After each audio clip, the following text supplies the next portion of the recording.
Día 74. Veamos el siguiente video de Nancy Pelosi hace años, a favor de lo que hoy critican, porque en caso de que no te has dado cuenta, la izquierda siempre acusa a la derecha de lo que ellos hacen. How far does China have to go? How much more repression? How big a trade deficit and loss of jobs for the American worker? And how much more dangerous proliferation has to exist before members of this House of Representatives will say, I will not endorse the status quo? As I mentioned, it's about jobs, proliferation, and human rights. And there are those who say we shouldn't link human rights and trade and proliferation and trade. I disagree. But if we just want to take up this issue on the basis of economics alone, indeed, China should not receive most favored nation status for several reasons that I'd like to go into now. I'd like to call the attention of our colleagues to this chart on the status quo that the business community is asking each and every one of us to endorse today. Right now, we have a $34 billion trade deficit with China, the 1995 figure. It will be over $40 billion for 1996. Since the Tiananmen Square massacre, this figure has increased 1,000%, from $3.5 billion then to about $34 billion now. In terms of tariffs, I think it's interesting to note that the average U.S. MFN tariff on Chinese goods coming into the United States is 2%, whereas the average Chinese MFN tariff on U.S. goods going into China is 35%. Is that reciprocal? On exports, China only allows certain industries into China, of U.S. Industries into China, and therefore only 2% of U.S. exports are allowed into China. On the other hand, the U.S. allows China to flood our markets with a third of their exports, and that'll probably go over 40%, and it's limitless because we have not placed any restriction. In terms of jobs, this is the biggest and cruelest hoax of all. Not only do we not have market access, not only do they have prohibitive tariffs, not only are our exports not let in very specifically, but China benefits with at least 10 million jobs from U.S.-China trade. The president in his statement requesting this special waiver said that China trade supports 170,000 jobs in the United States, 170,000 jobs, whereas our imports from China support 10 million jobs at least.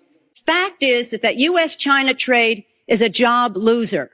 And one of the reasons that it is because first let me just make another point, and that is that our colleagues on the other side of this issue will say the trade with China, exports to China have increased 3 times in the last 10 years. They have. But they fail to mention that imports from China have increased 11 times, thereby leading to this huge trade deficit. The other issue, in addition, if intellectual property is a $2 billion, $3 billion loss, technology transfer is in the hundreds of billions of dollars. If you want to sell to China, your products into China, the Chinese insist that you open a factory there. They misappropriate your technology, open factories of their own, and then say to you, now we want to see your plan for export. That's as simply as I can say it briefly. But the fact is, this isn't about products made in America. The Chinese want American products that are made in China. And the most serious of these transfers of technology are in the airline industry, where Boeing tail sections of the Boeing 737s were mostly made in Wichita, Kansas. Now they are made in Shen province, where workers make $50 a month. And the transfer of the technology and the transfer of the jobs has taken place. General Motors, Ford, they're all fighting to get in to build factories there so they can make parts there. They want MFN so they can get those parts back into the United States. So we are exporting not low-tech jobs and textile jobs. We're exporting our technology. Now, if you take a country the size of China with the very cheap, and in some instances, slave labor, the lack of market access, the rip-off of our intellectual property, the transfer of technology, a country that is not willing to play by the rules in any respect in this trade relationship, You have a serious threat not only to our relationship, but to the industrialized world. And if there's one message that I want our colleagues to understand today and our constituents is that on this day, your member of Congress could have drawn the line to say to the President of the United States, do something about this U.S.-China trade relationship that is a job loser for the United States. And this brings us to the point that others have said, well, we can't isolate China. Do you think for 1 minute that with 10 million jobs at least and $35 billion and be over $40 billion this year in a trade surplus, all those billions of dollars in surplus, that the Chinese are going to walk away? Where are they going to take 35 to 40% of their exports? Who's going to buy them? This is what sustains the regime. The funding and the jobs. They can't have those people out of work. They have to be at work exporting to the United States. La hipocresía de la izquierda es bíblica.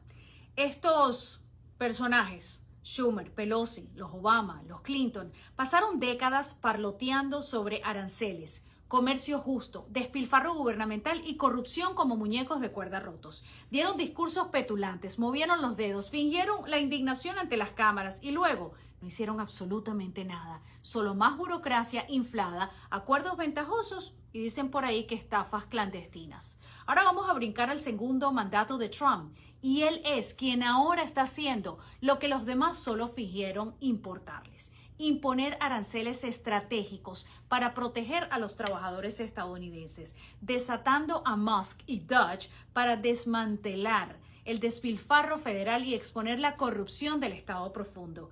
¿Y qué hacen estos parásitos?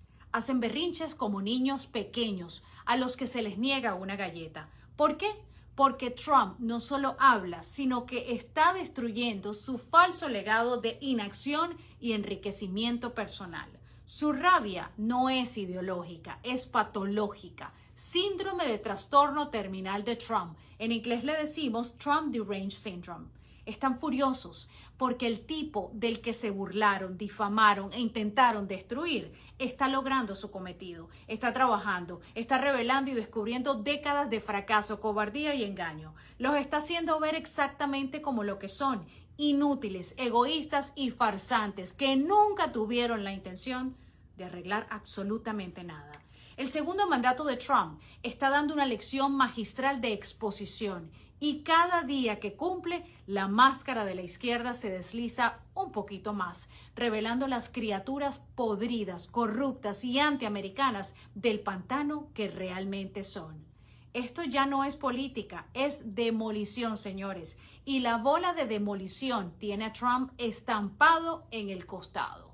Comparte estos mensajes para que se hagan virales. A la izquierda no les está gustando mis videos, no les está gustando mis mensajes y están intentando callarme a toda costa. Así que envíaselo a más personas para que despierten, dejen el miedo y el pánico que están promoviendo los izquierdosos globalistas. Todo esto es parte del plan. Estamos con Dios y quien se mete con nosotros, yo les garantizo que no terminarán bien.